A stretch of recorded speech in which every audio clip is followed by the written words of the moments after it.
J'ai passé donc 6 semaines pendant le deuxième confinement toute seule. C'est vrai que c'est très dur de rester chez soi toute la journée devant un écran. Ça m'est arrivé quelquefois de pleurer. J'étais en train de péter vraiment un câble, quoi. Charlotte, Jeanne et Hugo sont étudiants.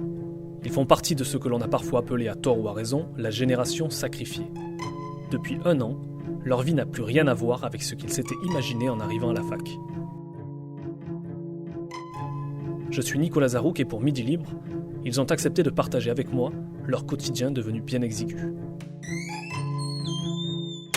Là, je suis dans mon studio à Montpellier. C'est là que je vis depuis 2 ans et demi, depuis que j'ai commencé mes études après le bac. Jeanne a 21 ans.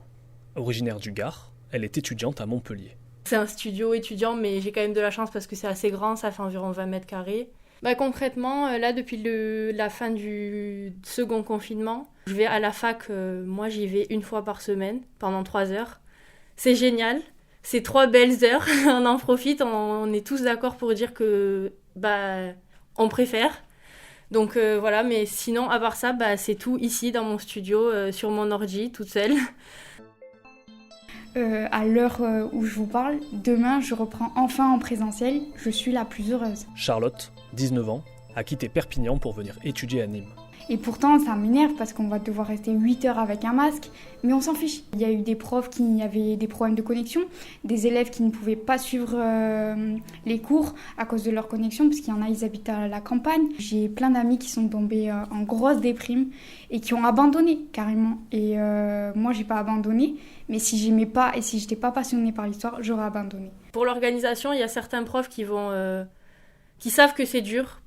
C'est dur pour eux aussi et qui vont jouer le jeu. En revanche, d'autres profs n'ont pas du tout joué le jeu. C'est-à-dire que il y a un prof il y a une matière dont j'ai jamais vu les enseignants. Il s'agit juste de documents PDF ou même de vidéos de profs du Collège de France. Je sais qu'on a été beaucoup, dans mon cas, à pas avoir son semestre alors qu'on a tout donné pour travailler. Et c'est vrai que la motivation, c'est dur. Là, on a commencé le deuxième semestre, très dur. Directement impacté par la fermeture des lieux culturels et festifs, l'horizon de ces étudiants s'est encore un peu plus réduit il y a quelques mois. Le gouvernement décidait alors de maintenir les enseignements à distance dans les universités. Mais comment garder une vie normale quand la veille ressemble irrémédiablement au lendemain ? Je pense que ma vie sociale, c'était quand même ma plus grande peur. Hugo, 21 ans, étudiant à Montpellier depuis 2 ans. On est jeune, j'ai 21 ans, et le fait de sortir, de voir du monde, de sociabiliser, c'est quelque chose de très important à cette époque de notre vie. En ce moment, une de mes journées type, c'est compliqué. Heureusement, là, avec des amis, on s'est mis à faire du sport le matin, 1 jour sur 2. Puis quand je reviens, j'essaye de me mettre sur mon ordi et de regarder des vidéos.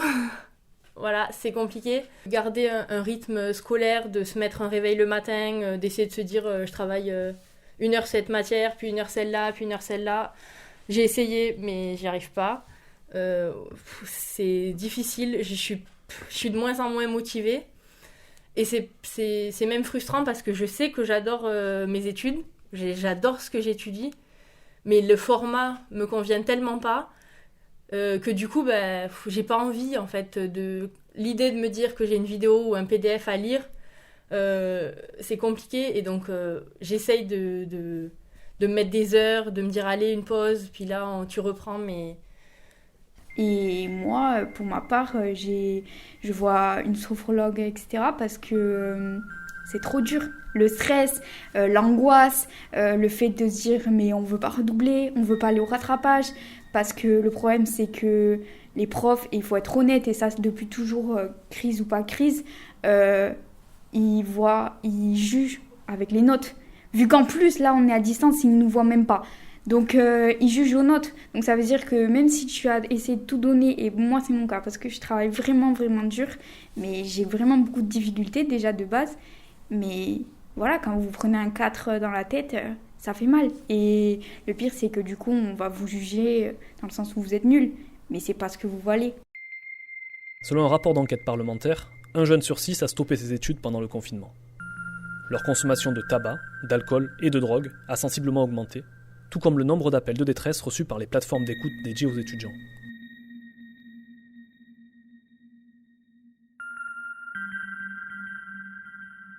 Alors Hugo le reconnaît, il a parfois pris quelques libertés avec les consignes sanitaires.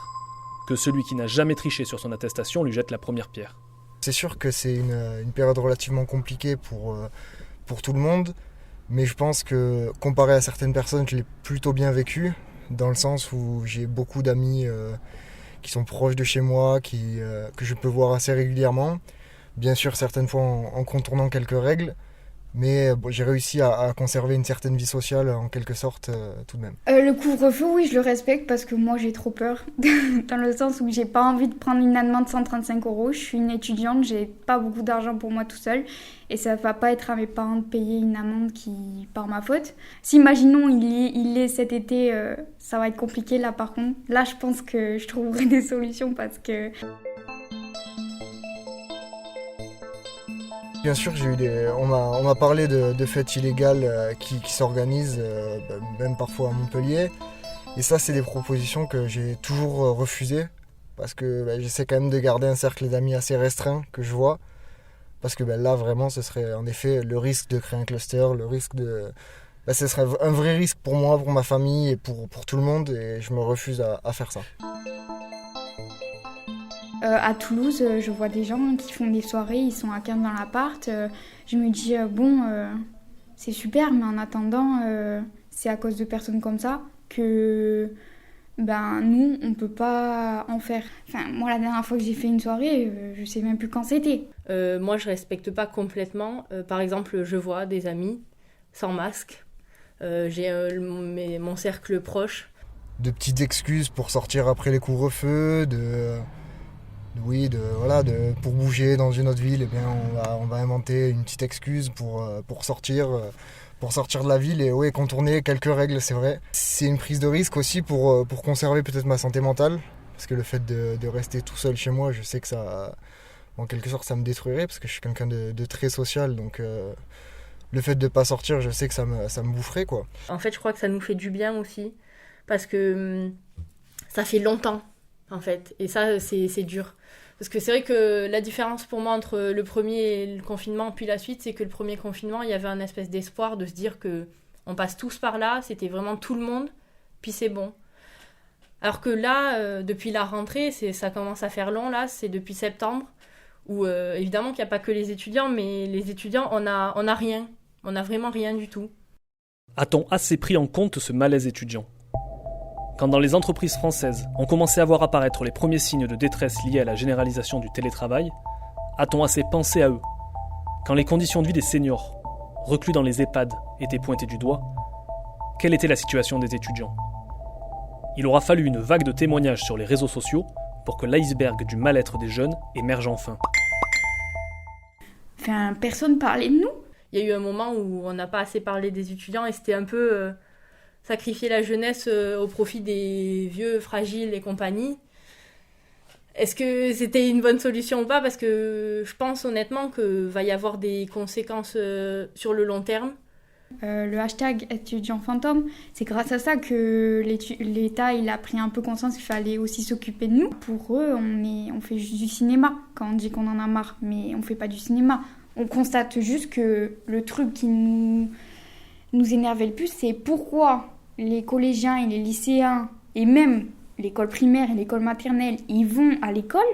Pourquoi des gens, ils ont le droit d'aller travailler et nous, on n'a pas le droit. Pourquoi ? Parce qu'on ne sait pas mettre de masque, parce qu'on est des jeunes, du coup ça veut dire forcément des fêtards et tout. Parce que quoi ? Les adultes qui ont le droit d'aller travailler, ils ont arrêté leur vie depuis 1 an ? Non, ça je suis pas d'accord. Il est 17h30 quand j'abandonne Jeanne, Charlotte et Hugo. Et dans 30 minutes, une nouvelle soirée sous couvre-feu démarre. Je serai entre ces 4 murs. Je vais sûrement jouer un peu de piano, lire et dormir. Je vais aller prendre mon vélo et je pense que oui, en effet, je vais aller voir des amis que je vois souvent et peut-être une petite partie de console, oui, et dormir sur place.